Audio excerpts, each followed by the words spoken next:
প্রস্তাবের ভিত্তিতে প্রধান বিচারপতি নিয়োগে একমত দলগুলো, বললেন আলী রিয়াজ। জুলাই মাসে জাতীয় সনদের সম্ভাবনা। আমরা চেষ্টা করছি জুলাই মাসের মধ্যে যেভাবেই হোক এই জায়গায় একটা যৌক্তিক জায়গায় আসা। বিএনপিকে হেয় করতে সাইবার আক্রমণ হচ্ছে, অভিযোগ মির্জা ফখরুলের। সফল হবে না জাতীয়তাবাদী শক্তিকে ধ্বংসের চেষ্টা। আজকে যে প্রচার হচ্ছে, অপপ্রচার হচ্ছে, এর পেছনে কিন্তু একেবারে সুনির্দিষ্ট চক্রান্ত রয়েছে। শাপলা প্রতীক না পেলে রাজনৈতিক লড়াইয়ে যাবে এনসিপি। নৌকা প্রতীক বাদ দেওয়ার প্রস্তাব। হত্যার রাজনীতি বন্ধ চান নাহিদ ইসলাম। মিটফোর্ডে ব্যবসায়ী হত্যায় এখন পর্যন্ত 7 আসামি গ্রেফতার। বিচার বিভাগীয় তদন্ত চেয়ে রিট। আইন শৃঙ্খলা বাহিনীর শিথিলতা ঘটিয়ে দেখছে সরকার। ট্রাইব্যুনালে শেখ হাসিনা সহ 16 জনের বিরুদ্ধে গুমের অভিযোগে বিএনপি। টিউলিপের মামলা স্থগিতের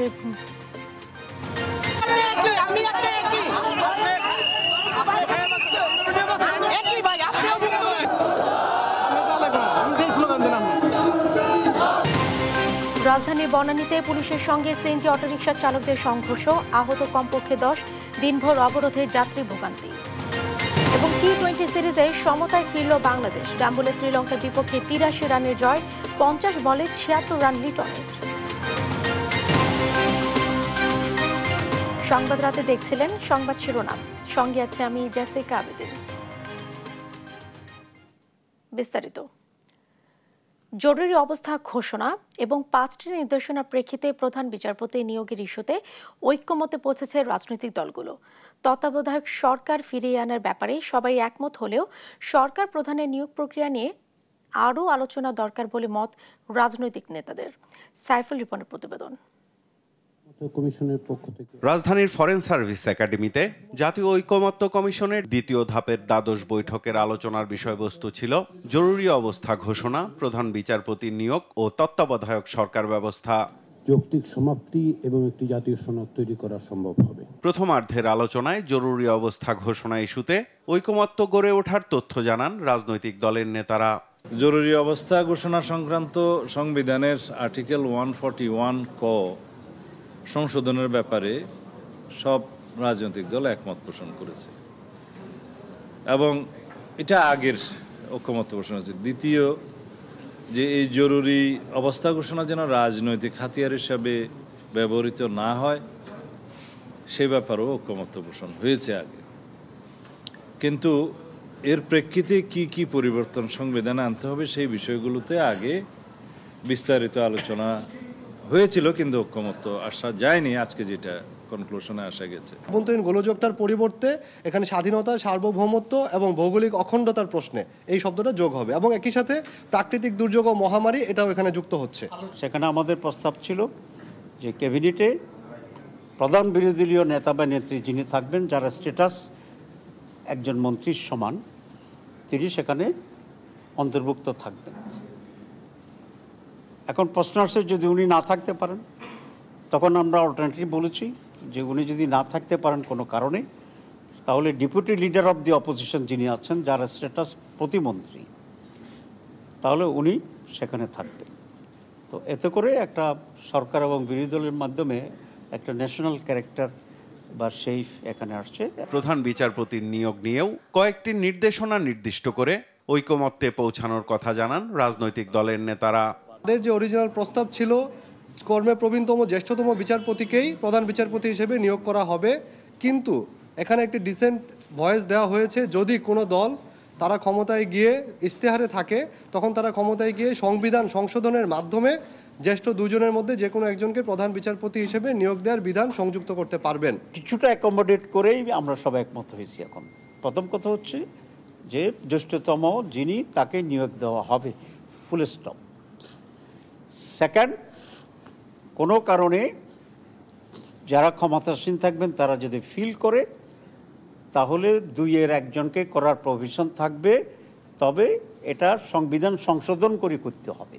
সিনিয়র মোস্টকে বিচারপতি, প্রধান বিচারপতি হিসাবে রাষ্ট্রপতি নিয়োগ দিবেন, তবে কোনো দল তার নির্বাচনী ইশতেহারে উল্লেখ করে যদি ম্যান্ডেট প্রাপ্ত হন, তখন সেই দল যদি ম্যান্ডেট প্রাপ্ত হয় তখন তারা 2 জনের প্রভিশনটা সংবিধানে রাখতে পারবেন।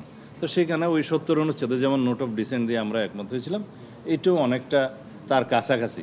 তত্ত্বাবধায়ক সরকার ফিরিয়ে আনার ব্যাপারেও সবাই একমত। তবে সরকার প্রধানের নিয়োগ প্রক্রিয়া নিয়ে আরও আলোচনা দরকার বলে মত দেন তারা। মঙ্গলবারে তত্ত্বাবধায়ক সরকারের বিষয়টা আলোচনা হবে।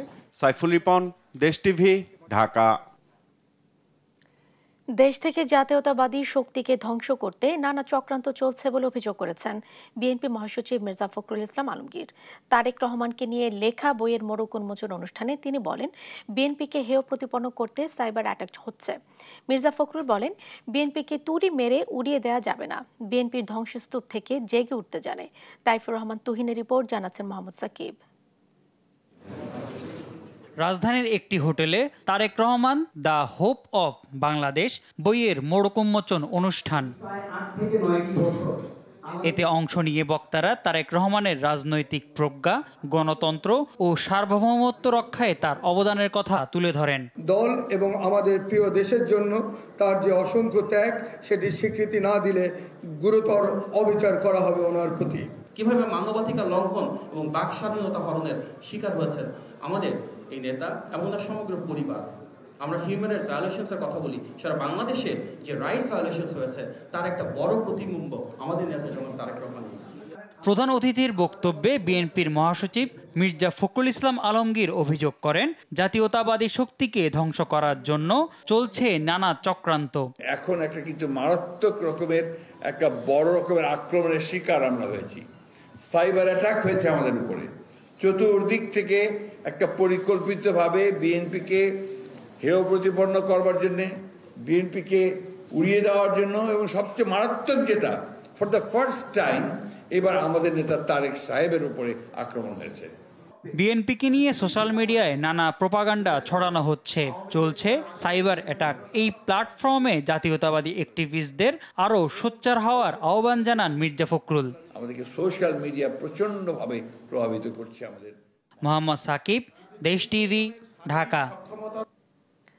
ঢাকা শহরে চেয়ার টেবিলে বসে কেউ দেশের মানুষের ভাগ্য পরিবর্তন করতে পারবে না, ভাগ্য পরিবর্তন করবে নির্বাচিত প্রতিনিধিরা। এ মন্তব্য বিএনপির স্থায়ী কমিটির সদস্য আমির খসরু মাহমুদ চৌধুরীর। রোববার বিকেলে চট্টগ্রাম মহানগরের এলজিইডি মিলনায়তনে বিএনপির কেন্দ্রীয় ভাইস চেয়ারম্যান আব্দুল্লাহ আল নোমানের স্মরণ সভায় তিনি কথা বলেন। আমির খসরু বলেন, যারা জিয়াউর রহমান ও তারেক রহমানকে ছোট করার চেষ্টা করছে, তাদের এই রাজনীতি বাংলাদেশে চলবে না। নির্বাচন বাধাগ্রস্ত করতে চায় যারা, তাদের দেশের জনগণ প্রত্যাখ্যান করবে বলেও মন্তব্য করেন আমির খসরু মাহমুদ চৌধুরী।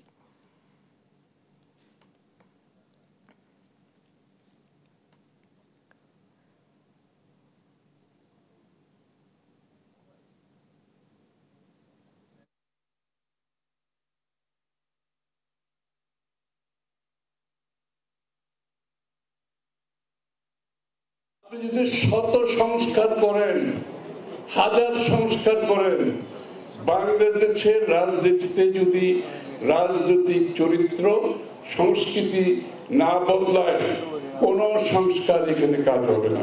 নির্বাচনের মাধ্যমে বাংলাদেশে একটি নির্বাচিত সংসদ সরকার গঠন করে বাংলাদেশের মানুষের যে আশা আকাঙ্ক্ষা, যে প্রত্যাশা পূরণ করতে হলে সেটা একটা গণতান্ত্রিক প্রক্রিয়ার বাইরে কিছু করার সুযোগ নেই। নির্বাচন কমিশনের প্রতীকের তালিকা থেকে নৌকা বাদ দেওয়ার দাবি জানিয়েছেন জাতীয় নাগরিক পার্টি এনসিপির নেতারা। রোববার রাজধানীর আগারগাঁও নির্বাচন ভবনে সিইসির সঙ্গে বৈঠক শেষে সাংবাদিকদের এসব কথা বলেন তারা। একই সঙ্গে এনসিপিকে শাপলা প্রতীক দেয়া না হলে রাজনৈতিক লড়াইয়ের ঘোষণা দেন তারা। শাপলা প্রতীক ছাড়া কোনো অপশন নেই বলেও জানান নেতারা। শিউলি রায় রিপোর্ট। রাজধানী আগারগাঁয়ে নির্বাচন কমিশন সচিবালয়ে প্রধান নির্বাচন কমিশনার এএমএম নাসরুদ্দিনের সঙ্গে প্রায় 2 ঘন্টা বৈঠক করেন জাতীয় নাগরিক পার্টি এনসিপির নেতা নাসরুদ্দিন পাটোয়ারি, সার্জিস আলম, হাসনাত আবদুল্লাহ সহ 5 সদস্যের প্রতিনিধি দল। বৈঠক শেষে সাংবাদিকদের সঙ্গে কথা বলেন এনসিপির যুগ্ম সদস্য সচিব অ্যাডভোকেট জহিরুল ইসলাম। তিনি বলেন, আওয়ামী লীগের নিবন্ধন স্থগিত থাকায় দলটির প্রতীক নৌকার তালিকা থেকে বাতিলের সুপারিশ করেছেন তারা। তাদের স্থগিত থাকা অবস্থায়ও তাদের যে প্রতীক ছিল নৌকা, সে নৌকাকে কিন্তু এখনও তালিকা থেকে বাদ দেওয়া হয়নি। তো আমরা এই বিষয়টি কমিশনের নজরে এনেছি যে আইনগতভাবে আপনারা নৌকাকে এই যে তালিকা, এই তালিকার ভিতরে রাখতে পারেন না যতক্ষণ না এটি সরকার তাদের এই আওয়ামী লীগের উপরে যে সাময়িক নিষেধাজ্ঞা আছে সেটি তুলে নেয়, অথবা আদালতের মাধ্যমে অন্য কোনো নির্দেশনা আছে। তিনি আরো বলেন, নতুন করে শাপলা প্রতীক চেয়ে আবেদন করেছে এনসিপি। এই প্রতীক পেতে আইনি কোনো বাধা নেই। আইনগত এটার কোনো বাধা শাপলাকে নির্বাচনী প্রতীক হিসাবে রাখার ক্ষেত্রে নাই। সেক্ষেত্রে আমরা নতুন একটি দরখাস্ত আজকে নির্বাচন কমিশনে জমা দিয়েছি যে শাপলাকে আগে এই প্রতীক হিসাবে তালিকায় অন্তর্ভুক্ত করা এবং জাতীয় নাগরিক পার্টি যদি নিবন্ধনের শর্ত পূরণ করতে পারে তখন যেন আমাদেরকে এটি বরাদ্দ দেওয়া হয়। এই সময় ইসি দলীয় মুখপাত্র হিসেবে কাজ করছে বলে অভিযোগ করেন নাসরুদ্দিন পাটোয়ারি। এছাড়াও তিনি বলেন, শাপলা প্রতীক পেতে বাধা দিলে রাজনৈতিকভাবে তা মোকাবেলা করা হবে। আমরা তো নির্বাচনের আগে ইসি পুনর্গঠন করতে হবে, এটা স্ট্রেইট ফরওয়ার্ড, কোনো ব্যক্তি আকারে নয়। কিন্তু ইসি পুনর্গঠন করবে অনেকে তাদের ব্যক্তি জায়গা থেকে একটা দলীয় মুখপাত্র হিসাবে কাজ করছেন। আমাদের শাপলার কোনো বিকল্প অপশন নাই, কারণ লিগ্যাল ওয়েতে আমরা দেখেছি আইনগতভাবে শাপলা পেতে আমাদের কোনো বাধা নেই। যদি বাধা দেওয়া হয় সেটা আমরা রাজনৈতিকভাবে লড়াই করব। গেল 22 জুন এনসিপির দলীয় নিবন্ধনে আবেদনের নিজেদের প্রতীক হিসেবে পছন্দের শীর্ষের তালিকায় রাখে শাপলাকে। তার আগে মাহমুদুর রহমানের নেতৃত্বে নাগরিক ঐক্যেরও একই প্রতীক চায়। দুটি দলই শাপলার প্রতীক নিয়ে একাধিকবার বৈঠক করে ইসির সঙ্গে। শিউলি রায়, দেশ টিভি, ঢাকা। হত্যার রাজনীতি বাংলাদেশে চলবে না বলে মন্তব্য করেছেন জাতীয় নাগরিক পার্টি এনসিপির আহ্বায়ক নাহিদ ইসলাম। রোববার পিরোজপুর ও ঝালকাঠিতে পদযাত্রায় পথসভায় এ মন্তব্য করেন তিনি। এই সময়ে দলটির সদস্য সচিব আক্তার হোসেন বলেছেন, এনসিপি নির্বাচন সংস্কার ও আওয়ামী লীগের বিচার চায়, আর একটি দল চায় শুধু নির্বাচন। প্রতিনিধিদের পাঠানো তথ্য ছবিতে তারেক মাহমুদ সুজনের রিপোর্ট। দেশ গড়তে জুলাই পদযাত্রার 13তম দিন পিরোজপুর কর্মসূচি শেষে রোববার বিকেলে ঝালকাঠি পৌঁছায় জাতীয় নাগরিক পার্টির কেন্দ্রীয় নেতারা। জেলার ফায়ার সার্ভিসের সামনে থেকে শুরু হয় এনসিপির পদযাত্রা। সেখান থেকে শহরের প্রধান সড়ক প্রদক্ষিণ শেষে ইসলামী ব্যাংকের সামনে এক সংক্ষিপ্ত সমাবেশে মিলিত হয় দলের নেতাকর্মীরা। প্রত্যেকটা কর্মরাস্তাঘাট যেখানে দোকানপাট সবখানে আজকে চাঁদাবাজির মহড়া তৈরি হচ্ছে। কোনো চাঁদাবাজের রাজনীতি আমরা দেখতে চাই না। বাংলাদেশের রাজনীতি এমন হবে যেখানে মানুষের নাগরিক অধিকার থাকবে। এ সময় দলের সদস্য সচিব আক্তার হোসেন বলেন, এনসিপি নির্বাচন সংস্কার ও আওয়ামী লীগের বিচার চায়, আর একটি দল চায় শুধু নির্বাচন। একটি দল বলে সংস্কার লাগবে না, বিচার লাগবে না, নির্বাচন দিয়ে দাও। আমরাও বলি আপনারা চান একটা জিনিস, শুধু নির্বাচন। আমরা আপনাদের থেকে 3 গুণ চাই, বিচার, সংস্কার এবং নির্বাচন। সমাবেশে এনসিপির আহ্বায়ক নাহিদ ইসলাম বলেন, পুরনো রাজনৈতিক বন্দোবস্ত বাতিল করে নতুন রাজনৈতিক বন্দোবস্ত প্রতিষ্ঠায় রাজপথে থাকবে এনসিপি। যারা জনগণের বিরুদ্ধে দাঁড়ায় তাদের সাথে এনসিপির ঐক্য করার কোনো সম্ভাবনা নেই বলেও জানান তিনি। আমরা দেশের ভিতরে বিভাজন চাই না, মতপার্থক্য থাকবে, প্রতিদ্বন্দ্বিতা থাকবে, কিন্তু দেশের স্বার্থে সবাই ঐক্যবদ্ধ হবে, এটাই ছিল আমাদের প্রত্যাশা। কিন্তু যদি জনগণের বিরুদ্ধে কেউ দাঁড়ায় তাহলে তার সাথে ঐক্য করা কোনো সম্ভব নয়। এর আগে দুপুরে বৈরী আবহাওয়া উপেক্ষা করে পিরোজপুরে পথসভা করে দলটি। এ সময় এনসিপির আহ্বায়ক নাহিদ ইসলাম বলেন, গণঅভ্যুত্থানের পরও চাঁদাবাজ, দখলবাজদের অত্যাচারে অতিষ্ঠ ব্যবসায়ীরা। সংস্কার, বিচার এবং নতুন সংবিধানের মাধ্যমে দেশকে পুনর্গঠনের আশা প্রকাশ করেন নাহিদ ইসলাম। আমাদের সেই আহ্বানে সবাই সাড়া দেয় নাই। কেউ শুধু ক্ষমতা চাইছে, শুধু দ্রুত নির্বাচন চাইছে, সংস্কার তাদের কাছে গুরুত্বপূর্ণ মনে হয় নাই। কিন্তু আমরা বলছি সংস্কার লাগবে এবং আওয়ামী লীগের বিচার লাগবে এবং একটা নতুন সংবিধান লাগবে। দুর্নীতি, বৈষম্য ও চাঁদাবাজির বিরুদ্ধে এনসিপি কঠোর অবস্থানে থাকবে বলেও জানান দলের নেতাকর্মীরা। তারেক মাহমুদ সুজন, নিউজ ডেস্ক, দেশ টিভি। ব্যবসায়ী সোহাগ হত্যায় থমথমে অবস্থা পুরান ঢাকার মিডফোর্ড এলাকায়। নিরাপত্তা সংকটের কথা বলে হাসপাতালে শাটডাউন ঘোষণা করেছে শিক্ষার্থীরা। এদিকে ব্যবসায়ীকে হত্যার ঘটনায় এখন পর্যন্ত 7 জনকে গ্রেফতার করেছে আইনশৃঙ্খলা বাহিনী। এদের মধ্যে আলমগীর ও মনিরকে 4 দিন করে রিমান্ড মঞ্জুর করেছে আদালত। বিচার বিভাগীয় তদন্ত চেয়ে হাইকোর্টে রিট আবেদনও হয়েছে। তন্দ্রা তারুণের রিপোর্ট। ব্যবসায়ী সোহাগ হত্যাকাণ্ডের পর রাজধানীর পুরান ঢাকার মিডফোর্ড এলাকায় এখনো আতঙ্ক কাটেনি। হাসপাতালে নিরাপত্তাহীনতায় ভুগছে শিক্ষার্থীরা। এ নিয়ে বিক্ষোভ করে হাসপাতাল শাটডাউন করার ঘোষণা দেন তারা। রোববার সকালে মিটফোর্ড হাসপাতালের সামনে অবৈধ স্থাপনা উচ্ছেদ করেছে লালবাগ বিভাগের ট্রাফিক পুলিশ। মেডিকেলের শিক্ষার্থীদের নিরাপত্তায় এই উদ্যোগ নেওয়া হয়। সেই সঙ্গে হাসপাতালের 2 নম্বর গেট এখন থেকে বন্ধ থাকবে। এদিকে সোহাগ হত্যার ঘটনায় গ্রেপ্তার অভিযান অব্যাহত রেখেছে পুলিশ। রাজীব ও সজীব নামের দুজনকে নেত্রকোনা থেকে গ্রেপ্তার করে ডিবি। পরে তাদের কোতোয়ালি থানায় হস্তান্তর করা হয়। এ নিয়ে মোট 7 জনকে গ্রেপ্তার করেছে আইনশৃঙ্খলা বাহিনী। ব্যবসায়ী সোহাগ হত্যার ঘটনা তদন্তে উচ্চ ক্ষমতা সম্পন্ন বিচারিক কমিশন গঠনের নির্দেশনা চেয়ে রিট করা হয়েছে। সুপ্রিম কোর্টের আইনজীবী ইউনুস আলী আকন্দ হাইকোর্টের সংশ্লিষ্ট শাখায় এই রিট করেন। সারা দেশে চাঁদাবাজি বন্ধ ও হত্যার বিচারের দাবিতে বিক্ষোভ করেছে ঢাকা কলেজের শিক্ষার্থীরা। ক্যাম্পাসের মূল ফটকের সামনে থেকে মিছিল নিয়ে বের হয়ে সায়েন্স ল্যাব ঘুরে আবারও একই স্থানে এসে যা শেষ হয়।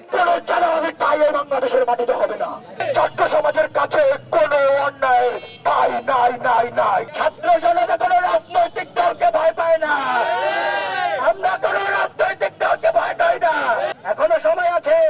যারা দেশ অরাজকতা শুরু করেছে, সেটা যে দলই হোক, বিএনপি, শিবির, এনসিপি, আপনারা ভীত হন। এছাড়াও দেশের সমসাময়িক বিষয়ে আনসার সদর দপ্তরে সংবাদ সম্মেলন করেন বাহিনীর মহাপরিচালক মেজর জেনারেল আব্দুল মোতালেব সাজ্জাদ মাহমুদ। সোহাগ হত্যার বিষয় বলেন, হত্যাকাণ্ডের সময় ওই এলাকায় কোনো আনসার সদস্য ডিউটিতে ছিলেন না। ওখানে আমাদের আনসারের তো কোনো ব্যত্যয়ের কোনো সুযোগই নাই। আমি ওখানে ডিউটি নাই, how can I make someone responsible? And it is not area defence. আমি যেটা বললাম, এরিয়া প্রোটেকশন তো না। It is not area protection, it goes based on the roster. যে কে কোথায় দাঁড়াবে এটা পুরো হাসপাতালে ডিউটি রোস্টারে ফিক্স করা আছে। আমাদের গেটে ছিল 2টা পর্যন্ত ডিউটি, ঘটনা হয়েছে বিকালে 5টার পরে। ওই সময় তো ওই জায়গায় নাই লোক। Then how can you make a ব্যত্যয়, how can you make a someone responsible? Anyone who is with the uniform supposed to react. But সেই রিয়াকশনের তো সুযোগ আলটিমেটলি পায় নাই, কারণ পাশেই সে যখন চলে গেছে হসপিটালের ডিরেক্টর বলছে ওকে ফরগেট ইট, বিকজ এই ধরনের ঘটনা তো ওনারা আগে দেখছে। আনসারকে শাড়ি ও চুরি দেওয়ার বিষয় নিয়েও মন্তব্য করেন তিনি। তন্দ্রা তারুণ্য, দেশ টিভি, ঢাকা। সারা দেশে চিরুনি অভিযান শুরুর ঘোষণা দিয়েছে স্বরাষ্ট্র উপদেষ্টা জাহাঙ্গীর আলম চৌধুরী।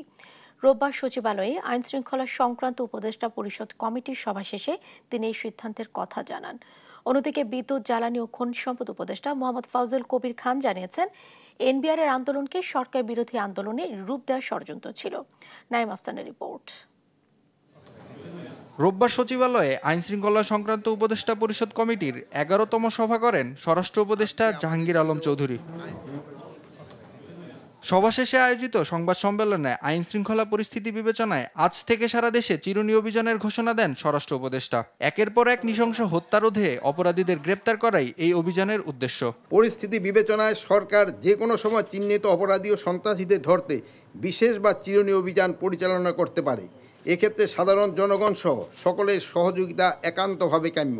এদিকে এনবিআর এর আন্দোলনকে সরকার বিরোধী আন্দোলনের রূপ দেওয়ার ষড়যন্ত্র ছিল বলে জানিয়েছেন জ্বালানি উপদেষ্টা ফাউজুল কবির খান। দেশের ব্যবসা বাণিজ্য, শিল্প, বন্দর ও রাজস্ব আদায়ের অগ্রগতি নিয়ে রোববার সচিবালয়ে গণমাধ্যম কর্মীদের সঙ্গে আলাপকালে এমনটা জানান তিনি। এই যে প্রথমে একটা নিরীহ আন্দোলন, একটা ক্যাডারের সমস্যা, ক্যাডারের প্রসপেক্ট, তো পরে এটা কিন্তু সরকার বিরোধী আন্দোলনে পরিণত হয়েছে। আমরা দেখছি যে এইটা অর্থনৈতিক ক্ষতি করা এটার একটা উদ্দেশ্য হয়ে পড়েছে। এ সময় তিনি আরো বলেন, এনবিআর কর্মকর্তারা সরকারের আস্থা হারিয়েছে, তাদের কর্মতৎপরতার মাধ্যমেই তাদের আস্থা ফিরিয়ে আনতে হবে। কি করতে পারি সেটা। নাইম আফসান, দেশ টিভি, ঢাকা।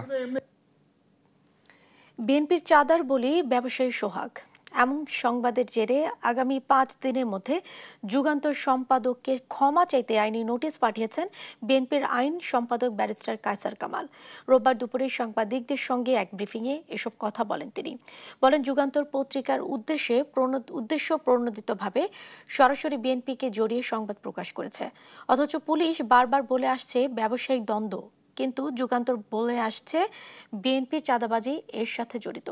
স্বাধীনতা যুদ্ধের পরাজিত শক্তি বিএনপিকে টার্গেট করে প্রোপাগান্ডা চালাচ্ছে বলে দাবি করেন তিনি। গণতন্ত্রে আস্থা রেখে টার্গেট প্রোপাগান্ডা বন্ধ করার আহ্বান জানান তিনি। আমাদের গ্রিভেন্সেসটা সেই রিপোর্টারের বিরুদ্ধে, বাট ওখানে কোনো ধরনের কারো কোনো নাম ছিল না, নিজস্ব প্রতিবেদক হিসাবে এসেছে, যে কারণে আলটিমেটলি সম্পাদক সাহেবকেই আমরা এই নোটিশটা দিয়েছি। আগামী 5 দিনের মধ্যে যদি উনি পাবলিকলি ক্ষমা না চান এবং যে জায়গায় এই রিপোর্টটা ছাপানো হয়েছে সেই একই জায়গায় ওনার পাবলিকলি একই কলামে একই সিস্টেমে ক্ষমা চাইতে হবে। 2018 থেকে 24 সাল পর্যন্ত গুমের অভিযোগে শেখ হাসিনা সহ 16 জনের বিরুদ্ধে আন্তর্জাতিক অপরাধ ট্রাইব্যুনালে অভিযোগ করেছে বিএনপি। এদিকে রংপুরের আবু সাইদ হত্যার ঘটনায় 2 আসামি অন্য মামলায় গ্রেফতার থাকায় 22 জুলাই তাদের ট্রাইব্যুনালে হাজির করার নির্দেশ দিয়েছেন ট্রাইব্যুনাল 2। সেই সঙ্গে পলাতক ভিসি হাসিবুর সহ 24 জনের বিরুদ্ধে 7 দিনের মধ্যে পত্রিকায় বিজ্ঞপ্তি প্রকাশের নির্দেশ দেওয়া হয়েছে। সাবরিনা মজুমদারের রিপোর্ট। শেখ হাসিনার 15 বছরের শাসনামলে গুম, খুন ও নির্যাতনের শিকার হয়েছেন বিএনপির বহু নেতাকর্মী। এমন অভিযোগের ধারাবাহিকতায় এবার 2018 থেকে 2024 পর্যন্ত 11টি গুমের অভিযোগ আনে বিএনপি। যেসব ঘটনায় সরাসরি জড়িত ছিলেন প্রধানমন্ত্রী শেখ হাসিনা, আইনমন্ত্রী আনিসুল হক, সাবেক আইজিপি বেনজির আহমেদ সহ 16 জন। গুম থেকে উদ্ধার পাওয়া কয়েকজন ভুক্তভোগী বর্ণনা দেন নির্মম নির্যাতনের সেই দিনগুলোর। আমি নির্যাতন, আমি অসুস্থ এখন, ঠিকমতো অনেক কিছু মনে রাখতে পারি না। সারা শরীর ব্যথা করে, অনেক মারধর করছে, হাঁটুতে ব্যথা করে, চলতে পারি না। আমি এর সুষ্ঠু বিচার চাই। আমাদের প্রচুর নির্যাতন করে, ইলেকট্রিক শর্ট দেই, পায়ে দড়ি বেঁধে উপরের দিকে রাখে, নাকে গুঁড়ো মশলা, রাঁধুনির যে মশলা, ওই মশলা আমার নাকের ভিতরে দেই গরম পানি দিয়ে, ইলেকট্রিক শর্ট দেই চেয়ারে বসে। তারপরে আমরা যেখানে প্রস্রাব করতাম, সবচেয়ে বড় কষ্টের ব্যাপার, আমরা যেখানে প্রস্রাব করতাম ওই প্রস্রাবের সাথে আমাদের ইলেকট্রিক শর্ট হতো। বিএনপির জাতীয় নির্বাহী কমিটির সদস্য সালাউদ্দিন খান জানান, শুধু বিএনপি করার অপরাধে তাদের দলের বহু নেতাকর্মী গুম ও নির্যাতনের শিকার হয়েছেন। পেশিবাদ সরকারের বিরুদ্ধে আন্দোলন করতে না পারে, মিছিল করতে না পারে, সমাবেশ করতে না পারে, এই কারণেই তাদেরকে এই অপহরণ করেছিল। এদিকে রংপুরের আবু সাইদ হত্যার ঘটনায় 2 আসামি অন্য মামলায় গ্রেফতার থাকায় 22 জুলাই তাদের ট্রাইব্যুনালে হাজির করার নির্দেশ দিয়েছেন ট্রাইব্যুনাল 2। সেই সঙ্গে পলাতক ভিসি হাবিবুর সহ 24 জনের বিরুদ্ধে 7 দিনের মধ্যে পত্রিকায় বিজ্ঞপ্তি প্রকাশের নির্দেশ দেওয়া হয়েছে। আমরা ইতিমধ্যে জানতে পেরেছি যে 2 জন আসামি অন্য মামলায় আটক রয়েছেন। সেই 2 জনকে এই মামলায় প্রোডাকশন ওয়ারেন্ট ইস্যু মূলে হাজির করার জন্য আমরা মাননীয় ট্রাইব্যুনালে আবেদন করেছি। মাননীয় ট্রাইব্যুনাল সেটি মঞ্জুর করেছেন। সেই 2 জন আসামির বিরুদ্ধে প্রোডাকশন ওয়ারেন্ট ইস্যু করা হয়েছে। আর বাকি 24 জন পলাতক আসামির বিরুদ্ধে মাননীয় ট্রাইব্যুনাল দুটি পত্রিকায় বিজ্ঞপ্তির জন্য আদেশ দিয়েছেন। অন্যদিকে জুলাই আগস্ট গণহত্যায় আশুলিয়ার 6 মরদেহ পোড়ানোর মামলার পরবর্তী শুনানি 16 জুলাই দিন ধার্য করেছেন ট্রাইব্যুনাল 2। সাবরিনা মজুমদার, দেশ টিভি, ঢাকা। টিএলএফ সিদ্দিকের ফ্ল্যাট জালিয়াতির মামলায় হাইকোর্টের স্থগিতাদেশের বিরুদ্ধে আপিল করার সিদ্ধান্ত নিয়েছে দুদক।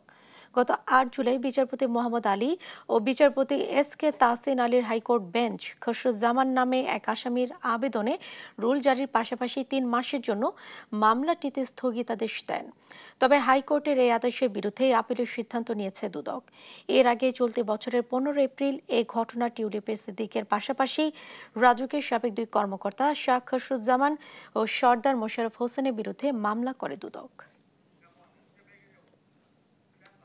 সারা দেশে রোববার ডেঙ্গুতে আক্রান্ত হয়ে 420 জন হাসপাতালে ভর্তি হয়েছেন, মারা গেছেন 1 জন। রোববার স্বাস্থ্য বিভাগে দেয়া তথ্যে চলতি বছরে এখন পর্যন্ত হাসপাতালে ভর্তি হয়েছেন 14,880 জন। ডেঙ্গুতে মৃত্যু হয়েছে 56 জনের। এডিস মশাবাহিত এই রোগে মোট আক্রান্তের 78% ঢাকার বাইরে। ডেঙ্গুর এমন অভিজ্ঞতা না থাকায় ভবিষ্যতে ডেঙ্গু পরিস্থিতি অনেক জটিল হওয়ার আশঙ্কা প্রকাশ করছে স্বাস্থ্য বিভাগ।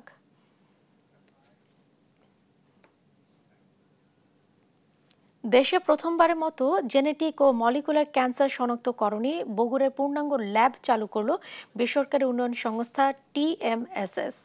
রোববার দুপুরে বগুড়া প্রেস ক্লাবে অনুষ্ঠিত এক সাংবাদিক সম্মেলনে TMSS কর্তৃপক্ষ এ তথ্য নিশ্চিত করে। বগুড়ার ঠ্যাঙ্গামারাস্থ 1000 শয্যার TMSS মেডিকেল কলেজ ও রফাতুল্লাহ কমিউনিটি হাসপাতালে অত্যাধুনিক এই ল্যাবটিতে ব্যবহার করা হয়েছে নেক্সট জেনারেশন সিকোয়েন্সিং প্রযুক্তি, যা ক্যান্সার নির্ণয়ে বিশ্বের সর্বাধুনিক জিন ভিত্তিক প্রযুক্তি হিসেবে বিবেচিত। এর ফলে বিদেশে গিয়ে ব্যয়বহুল জেনেটিক টেস্ট করার প্রয়োজন অধিকাংশে কমে আসবে বলে বলছেন সংশ্লিষ্টরা। বিনা অনুমতিতে কর্মস্থলে অনুপস্থিত থাকায় চাকরি হারিয়েছেন পুলিশের আরও 4 কর্মকর্তা। এদের মধ্যে 2 জন অতিরিক্ত পুলিশ সুপার ও 2 জন সহকারী পুলিশ সুপার পদমর্যাদার কর্মকর্তা রয়েছেন। রোববার স্বরাষ্ট্র মন্ত্রণালয়ের সিনিয়র সচিব নাসিমুল গনি স্বাক্ষরিত পৃথক প্রজ্ঞাপনে এ তথ্য জানানো হয়েছে। বরখাস্তকৃতরা হলেন শিল্প পুলিশের অতিরিক্ত পুলিশ সুপার মোহাম্মদ তৌহিদুল ইসলাম, ঢাকা মহানগর পুলিশের অতিরিক্ত উপ পুলিশ কমিশনার মোহাম্মদ রওশানুল হক সৈকত, ঢাকা মহানগর পুলিশের সহকারী কমিশনার গোলাম রুহানি ও ঢাকা মহানগর ট্রাফিকের মিরপুর জোনের সহকারী পুলিশ কমিশনার মফিজুর রহমান পলাশ।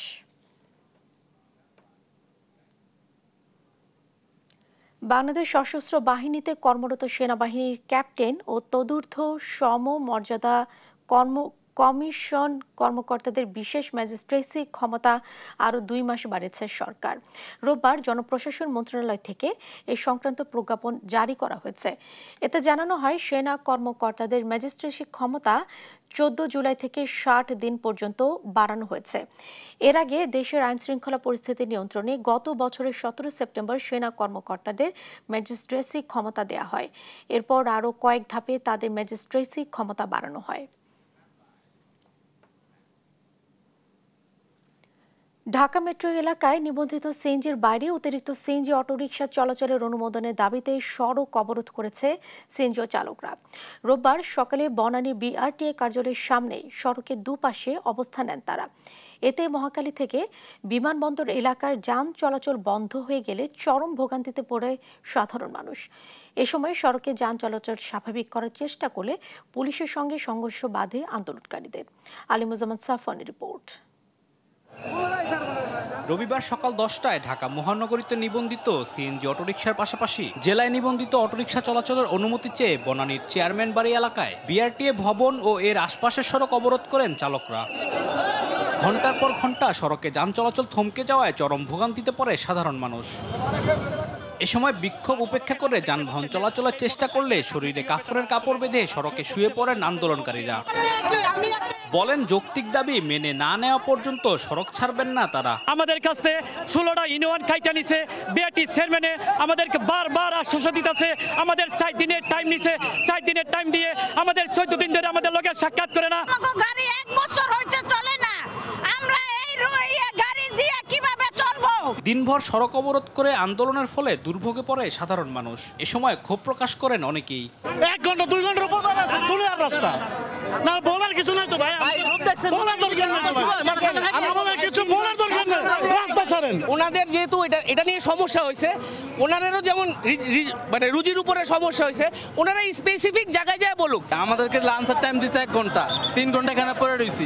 এই যে ভোগান্তি, আমরা কই যাবো বলেন সাধারণ পাবলিক? আমরা তাদেরকে বাধা দিতে চাই না, তারা আমাদেরকে শুধু বাধা দিচ্ছে। আমরা এক সাইড দিয়ে চলে যাই, তারাও অবরোধ করুক, আমরাও থাকি। তাদের আন্দোলন করার অধিকার আছে, কিন্তু মানুষকে কষ্ট দিয়ে নয়। সড়কে যান চলাচল স্বাভাবিক করতে পুলিশ আন্দোলনকারীদের সঙ্গে সমঝোতার চেষ্টা করলে সংঘর্ষ বাধে দুপক্ষের। এ সময় ধাওয়া পাল্টা ধাওয়া ও ইটপাটকেল নিক্ষেপ করলে আহত হয় বেশ কয়েকজন। সিএনজি চালকদের অভিযোগ, শান্তিপূর্ণ আন্দোলনে বিনা উস্কানিতে পুলিশ তাদের উপর হামলা করে। পুলিশ আমাদেরকে উচ্ছেদ করতে চাইলো, ওরা আমাদেরকে লাঠিচার্জ করলো। পুলিশে বাড়ি দিছে মাথা, শুধু আমরা ঠেকাইছিলাম, কোনো কিচ্ছু করি না, আমরা মারি নাই, মারামারি করতে যাই না, আমরা ঠেকাইছি। আমি আসতেছিলাম, আমার বলে কি এখান থেকে চাপ, আমি বলছি কি একটু দাঁড়ান, বাচ্চাটারা উঠায় নেই। এই কথা বললে আমার বাচ্চাটার আমি এভাবে উঠাই দেখেছি, ও আমাকে ঠাস করে একটা থাপ্পড় দিয়া পালাই দিছে। পরে সড়ক ছেড়ে যায় সিএনজি অটোরিকশা চালকরা, স্বাভাবিক হয় যান চলাচল। আলিমুজ্জামান সাফওয়ান, দেশ টিভি, ঢাকা। শনিবার গভীর রাতে রাজধানীর শাহবাগের প্রজন্ম চত্বরের স্থাপনের একাংশ ভেঙে ফেলা হয়েছে। প্রত্যক্ষদর্শীরা জানান, শনিবার রাত 12টার পরে বুলডোজার দিয়ে ভাঙা শুরু হয় স্থাপনাটি। এদিকে পুলিশ জানিয়েছে এটা গণপূর্ত মন্ত্রণালয়ের বিষয়। এখানে জুলাই কেন্দ্রিক নতুন স্থাপনা তৈরি হবে, তাই আগেরটি সরিয়ে ফেলা হয়েছে। 2013 সালে গণজাগরণ আন্দোলনের সময় শাহবাগে গড়ে ওঠা এর প্রজন্ম চত্বর মুক্তিযুদ্ধের চেতনা ও যুদ্ধাপরাধীদের বিচারের দাবির প্রতীক হয়ে ওঠে। ভাস্কর্যটি এই আন্দোলনের স্মৃতি হয়ে রেখেছিল। জামালপুরের মাদারগঞ্জে ঘরে ঢুকে এক যুবককে গলা কেটে হত্যা করেছে দুর্বৃত্তরা। সে সময় গুরুতর আহত হয়েছেন নিহতের চাচা।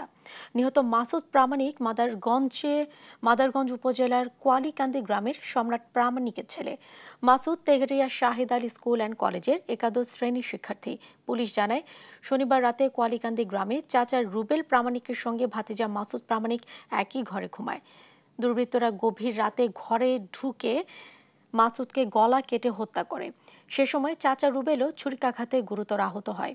তাকে জামালপুর জেনারেল হাসপাতালে পাঠানো হয়েছে। যশোর শহরে ষষ্ঠী তলাপাড়ায় আশরাফুল ইসলাম বিপুল হত্যায় প্রধান অভিযুক্ত রিয়াজ হোসেন বাপ্পি সহ 2 জনকে গ্রেফতার করেছে র্যাব 6।